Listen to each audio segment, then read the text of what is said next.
Saludos, esta es la parte 4 de los videos que le he hecho de sistemas equivalentes de fuerzas. En este te voy a mostrar cómo reducir un sistema de fuerzas a una llave de torsión, es decir, tenemos varias fuerzas actuando en un cuerpo y la vamos a reemplazar por una sola fuerza con un momento a lo largo de ese vector de fuerza resultante, que es el efecto que conocemos como llave de torsión, similar al caso de un destornillador. Yo empujo y giro, entonces ya estoy haciendo un efecto de la fuerza y un momento. Entonces lo que queremos hacer es básicamente cómo hacemos esa transformación. Entonces yo en el primer video que te mostré, la parte 1, te mostré cómo hacerlo. Sin embargo, en esto, para que te quede completo, te lo voy a explicar nuevamente paso a paso y hacemos un ejemplo, ya con números para que nos quede más fácil. Entonces decíamos lo siguiente: tengo un sistema de fuerzas y lo primero que hacíamos que era, cogíamos el cuerpo y le trasladamos la fuerza 1 acá, al origen. Entonces al trasladarlo nos dicen, si usted lo traslada, tiene que agregar un momento. ¿Qué momento? R1 cruz F1. Eso me da este momento. Entonces lo mismo hago con la fuerza 2. La fuerza 2 la traslado al punto O, pero debo agregarle R2 cruz F2. Entonces aquí está la fuerza y el momento. Hago lo mismo con la fuerza 3. La traslado y agrego el momento. ¿Cuál momento? R3 cruz F3. Aquí estaría. Entonces, después de que tenemos eso allí, tenemos todas las fuerzas y todos los momentos en el punto O. Entonces, vamos a hacer la siguiente reducción. ¿Qué decimos? Sumamos todas las fuerzas para que nos dé una fuerza resultante. Y sumamos todos los momentos para que nos dé un momento resultante en O. Es decir, sumamos todos los momentos que acabamos de calcular. Ese sería este momento resultante. Entonces, en el ejemplo que les voy a hacer ahora, voy a suponer que ya nos dieron las fuerzas, que lo trasladamos y que finalmente llegamos aquí. Es decir, parto de la resultante y parto del momento, porque ya esto, siento que ya con los videos anteriores y esto ya tenemos claridad. Siempre que trasladamos una fuerza, la trasladamos, agregamos el momento.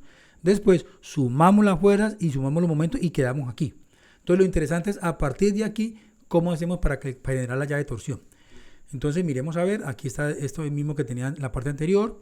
Yo, como les menciono, esto pues ya lo hemos visto, por eso voy a pasar un poquito rápido. Si lo quieres ver más despacio, pues vea el primer video de estos. Entonces básicamente, ¿qué decíamos? Yo tengo este momento resultante, lo voy a proyectar sobre esta fuerza. Entonces decimos que yo lo proyecto acá, esto me da M1. Es decir, el momento resultante lo proyecto sobre la fuerza para encontrar M1. Entonces la proyección de un vector sobre otro, que eso pues también vimos un modelo matemático y la demostración de dónde salía en un video por allá en días pasados. Entonces acá tengo el momento M2, que es perpendicular a la fuerza. Entonces sabemos que por la ley del paralelogramo, la suma de M1 más M2 me tiene que dar el momento resultante. Entonces esa relación se tiene que cumplir. Entonces, ¿qué hacemos ahora? Quitamos el momento resultante y lo reemplazamos por sus dos componentes, por M1 y por M2. Es decir, yo puedo ya trabajar sobre M1 como la proyección del momento resultante sobre la fuerza. Aquí está. Decíamos que lo calculamos con este modelo, el producto punto de los dos vectores sobre la magnitud al cuadrado del que recibe por el que recibe. El que recibe en este caso es el vector R. Entonces, como yo tengo la resultante y tengo el momento resultante, yo todos esos cálculos los puedo hacer y puedo hallar M1. Recuerde que uno hace primero el producto punto y lo divide entre esta magnitud al cuadrado. Es decir, esto que está aquí es un número. Entonces, en última es como yo tener alfa veces R. Es decir, esto es un escalar que va a estirar o encoger el vector R. Entonces, eso pues también era un producto por escalar que también le habíamos explicado en videos anteriores. M2, como hemos dicho, pues yo tengo que M1 más M2 me da MR. Entonces de ahí puedo despejar y encontrar M2. Entonces lo despejo y me da esto.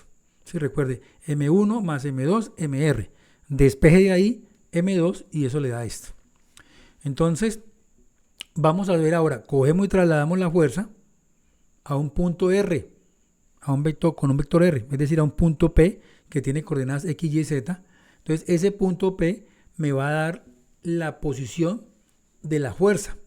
Entonces yo le asocio el vector R de posición. Entonces, ¿qué ocurre acá? Yo trasladé la fuerza y me llevo de manera solidaria el momento M1. Lo llevo porque acuérdense que los momentos, estos son pares que son vectores libres. Observe que acá yo no puse M2. ¿Por qué no pongo M2? Porque se supone de que al yo mover la fuerza, debo garantizar que si la retorno a su origen, cuando yo la retorne al origen, me van a decir, si usted la va a mover, tiene que agregar el momento. ¿Cuál momento? R cruz R. Entonces ese momento tiene que ser igual a M2 porque si no, no serían equivalentes. O sea que esta posición tiene que satisfacer esa condición. R cruz R me tiene que dar M2 para que sean equivalentes. Entonces aquí está pues el concepto de llave de torsión. Decimos que es este efecto de un momento alineado con la fuerza, y lo que decimos que se cumple es que este R cruz R debe ser M2. Entonces, esto es muy importante tenerlo claro para uno no confundirse, porque hay gente que se equivoca y en vez de colocarle M2 aquí pone el momento resultante, y es porque de pronto no tiene claridad en el concepto. Entonces, insisto en esto: si yo trabajo esta fuerza, la pongo acá, me toca agregar un momento. ¿Cuánto es el momento? R cruz la fuerza. Pero ese momento, cuando está aquí en el origen, para que sea igual a este, tiene que ser M2. Porque M1 ya está. Recuerde que ese M1 yo lo puedo devolver y ponerlo ahí. Entonces, no últimas, usted traslada la fuerza, la pone ahí, también le pone el M1, o sea, iría con esta parte, pero debe agregar un momento. ¿Cuánto es el momento? R cruz la fuerza. Este momento tiene que ser igual a este, porque si no, pues no son iguales. Eso es básicamente lo que uno está diciendo allí.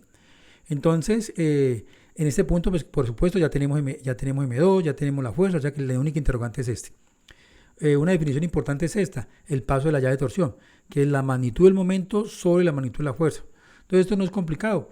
Yo no me aprendo tanta fórmula. Yo, bueno, le cojo el vector, le saco su magnitud y lo divido entre la magnitud del vector de fuerza. Eso me da el paso de la llave de torsión. Entonces vamos a detallar un poco cómo calculamos el R, que es la pregunta, ¿no? Porque a uno le dicen, bueno, pero usted me dice que el R es un vector, es una posición desconocida. Bueno, entonces ¿cómo hago para encontrar X, Y y Z? Entonces lo vamos a hacer a partir de esta igualdad. Entonces miremos a ver. Conozco este momento 2, conozco la resultante y no conozco este. Planteo la relación. Este producto cruz es este. Mira, aquí está el X, Y, Z, que son las componentes del vector R desconocido, y estas son las componentes de la fuerza. Entonces este vector yo lo calculo y finalmente me da una componente en X, una componente en Y y una componente en Z. Es decir, estos son números. Yo lo voy a conocer. Esto pues lo puedo resolver como usted sabe resolver un determinante. Entonces, básicamente el producto cruz, recordemos, si quiero hallar la componente en Y, tapo la columna, tapo la fila y hago este determinante. Este por este está aquí, menos este por este está aquí. Después acá tengo que tener en cuenta que tengo que ponerle un menos.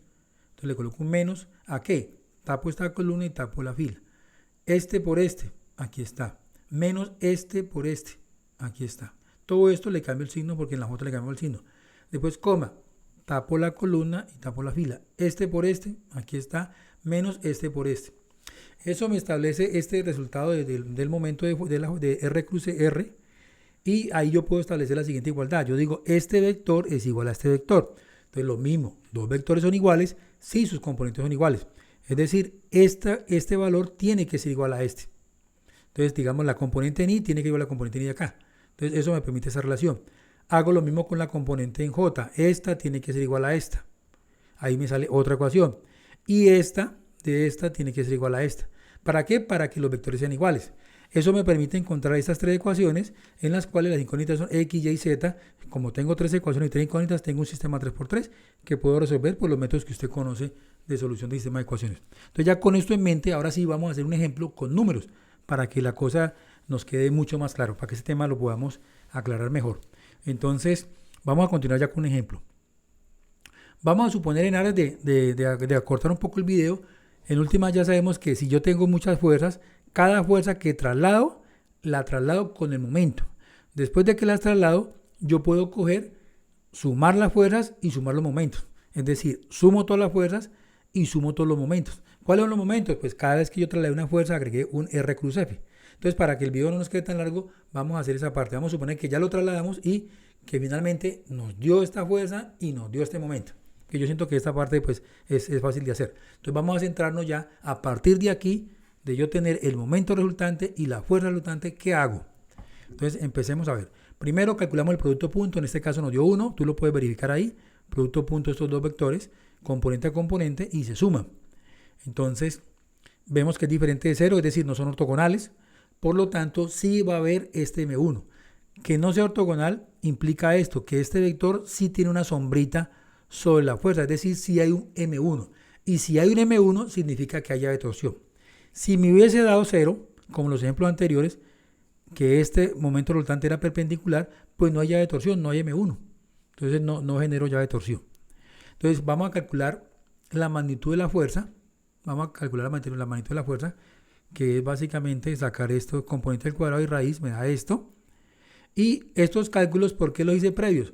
Porque recuerde que M1 se calcula como el producto punto de los dos vectores, ya lo tengo, sobre la magnitud del que recibe el cuadrado. Por eso ya calculé la magnitud. Entonces, en últimas, esto que está acá, la parte de arriba vale 1. La parte de abajo vale 14, porque la raíz del cuadrado me da 14. Entonces me queda 1 sobre 14. Entonces este escalar va a ser 1 sobre 14 que multiplica el vector de fuerza. O sea que cada componente, esta y esta, la debo multiplicar por 1 sobre 14. Porque pues así veíamos que se hacía el producto por escalar. 1 sobre 14 por cada componente. Entonces al hacerlo pues nos da esto. Entonces esto por 1 sobre 14 pues da esto. 1 sobre 14 por esto me da 3 catorceavos y menos 1 por 1 catorceavo pues da esto. Entonces aquí tengo el valor de M1 calculado a partir de esta expresión que recordemos es la proyección del momento sobre la fuerza.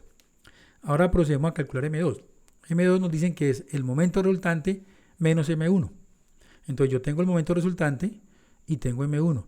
Entonces resto componente a componente. Este menos este menos este y este menos, con este menos da más, o sea, este más 1 catorceavo.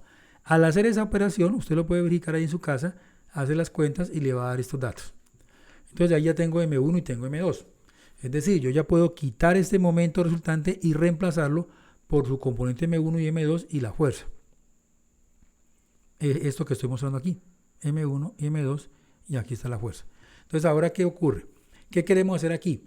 Vamos a correr ahora la fuerza, está en el origen, la voy a trasladar a un punto P que tiene coordenadas X, Y, Z, es decir, me define un vector de posición R, mire que está en el espacio, es decir, avancé en X, avancé en Y y subí, o sea, hay tres valores aquí que no conozco, lo pongo ahí en un punto arbitrario, entonces aquí digo, yo conozco la fuerza, el R inicialmente no lo conozco, inicialmente es desconocido, tengo el momento 2, observe lo siguiente, yo cuando trasladé la fuerza también trasladé el par, porque recuerde que M1 es un vector libre, entonces yo lo llevo solidario a la fuerza. Sin embargo, no aparece M2. ¿Por qué no aparece M2? Porque yo debo garantizar de que cuando yo regrese esta fuerza, la traslade otra vez al origen, me tiene que quedar igual a este. Es decir, cuando yo la traslade, recordemos que si yo traslado la fuerza, me dicen, si usted la mueve desde su punto de aplicación a una línea que no es paralela, tiene que agregar el momento. Tiene que agregar R cruz la fuerza. Entonces, cuando yo la traslade acá, tengo que agregar ese momento, R cruz la fuerza. ¿A cuánto tiene que ser igual? A este. Porque si no es igual a ese, pues no se cumple esta igualdad, no son equivalentes. Entonces, por eso siempre decimos que se tiene que cumplir que R cruz R tiene que ser M2. Entonces, de aquí podemos hacer pues ya la operación, esto, X, Y, Z, el R ya tenemos, esos son nuestros valores. Y acá M2 ya lo tenemos. Ya tenemos M2. Y esta operación pues la hacemos. ¿Cómo lo hacemos? Lo mismo, para la componente ni tapo la columna y tapo la fila. Este por este, menos Y, menos este por este. Aquí está. Tapo esta columna y tapo la fila. Este por este, menos X, menos este por este, menos 2Z. Los dos me quedan negativos, pero con este menos me van a quedar positivos. Tapo la columna acá y tapo la fila. Este por este, 3X, menos este por este. Aquí está. Entonces ya hice el producto cruz de R cruz la fuerza. Aquí está. Y tengo la igualdad. Entonces aquí yo tengo dos vectores. Este vector igual a este vector. ¿Qué hemos dicho siempre? Dos vectores son iguales si sus componentes son iguales. Es decir, esta tiene que ser igual a esta. ¿De dónde puedo sacar esta ecuación? Esta tiene que ser igual a esta, lo que me permite encontrar una segunda ecuación. Y esta tiene que ser igual a esta. Y me da una tercera ecuación. Es decir, las componentes en I me genera esta ecuación, la componente en J me genera esta y la componente en K me genera esta ecuación. Tengo tres ecuaciones y tres incógnitas. ¿Cuáles son las incógnitas? X, Y, Z. Entonces la idea ahora es, vamos a resolver este sistema para encontrar cuáles son los valores de X, Y, Z. Entonces tenemos la ecuación 1 que es esta. Vamos a coger de la ecuación 2, despejemos la X y la reemplazamos en la ecuación 3. Entonces aquí tengo la ecuación 2. Despejo la X, de esta ecuación despejo la X y me da esto. Observemos aquí está 2Z, entonces resto 2Z acá y resto 2Z acá. Tengo aquí la ecuación 3, esta es la ecuación 3, tal como está. Voy a quitar esta X, quito esta X y reemplazo por esto. Acá está. Después, ¿qué hago? Hago la operación, este por este y este por este, eso me da esto. Despejo este valor, entonces me va a quedar al otro lado positivo. sumo esto, me da esto, simplifico un poco, me da esto, continúo simplificando, me da esto y esto se mantiene. Pero cuando lo observo, digo, bueno, pero esta ecuación ¿cuál es? Veo que es la misma ecuación 1, mire, esta ecuación es igual a esta. O sea que realmente no generé una nueva ecuación, tengo la misma ecuación, o sea que en últimas realmente tengo dos ecuaciones independientes, ¿no? Entonces, al tener tres incógnitas y contar realmente con dos ecuaciones, pues vamos a tener infinitas soluciones. Entonces, ¿qué vamos a hacer? Vamos a coger de la ecuación 2, pues recordemos que habíamos despejado quién era la x. ¿Sí? Esta ya la hemos hecho para la ecuación 2. Y bueno, aquí lo organizo, en vez de colocarlo acá, lo pongo a la izquierda igual al otro. Simplemente lo organicé. De la ecuación 1, ¿qué podemos decir? Vamos a despejar la y. Yo tengo esta ecuación 1 y despejo la y. ¿Sí? De esta ecuación después de la y me da esto. Observemos que las dos dependen de z. Entonces, ¿yo qué puedo hacer? Yo puedo decir, bueno, vamos a darle un valor arbitrario a z. Digamos, por ejemplo, 0. Si z vale 0, x vale esto. Y si vale 0, y vale esto. Aquí está, x vale esto y y vale esto. Si z vale 0. Usted le puede decir z vale 5, z vale menos 2. Y encuentra cuánto vale los valores. Entonces, a eso me da el vector r. El valor de x, el valor de y y el valor de z que yo puse. Si usted puso 1, pues aquí pone 1 y pone las cuentas que le da al hacer esta operación. Entonces, usted define su r a partir de darle valores a z. Entonces, ¿ahora qué ocurre? Se supone que en esta posición es donde yo puedo poner la fuerza para que produzca el mismo momento. Es decir, yo genero este vector y ahí pongo el vector de fuerza. Significa que si yo me devuelvo, es decir, traslado la fuerza y la pongo acá, cuando la traslade, me dicen, ok, trasládela, pero me agrega el momento. ¿Cuál momento? R cruz la fuerza. Entonces, miremos a ver. Yo tengo la R, tengo el R de posición, este es el vector de fuerza, hago el producto cruz y me da esto. O sea, este es el momento que me va a producir esta fuerza con respecto al origen. Quiere decir que si la traslado, le tengo que agregar este momento. Entonces me va a quedar esta fuerza, este M1 y este momento. Pero si ustedes recuerdan o mira el video atrás, esto es M2. Es decir, si estamos garantizando que se cumple la equivalencia. Entonces, de esa manera, pues ya no aparece M2, pero sí aparece esto que es la llave de torsión. ¿Qué es importante? Pues varíalo, tú dale otro valor a Z y encuentras otro R y haz la verificación que se cumple. Entonces, bueno, esto es lo que yo te quería mostrar. Espero que te haya gustado el video. No te olvides darle like para que el motor de YouTube lo ponga pues con más facilidad para otras personas que lo puedan ver. Suscríbete al canal y bueno, te agradezco pues que hayas escuchado y me hayas entendido el video. Te voy a hacer otros videos de este mismo tema para profundizar más en el asunto. Entonces, muchísimas gracias.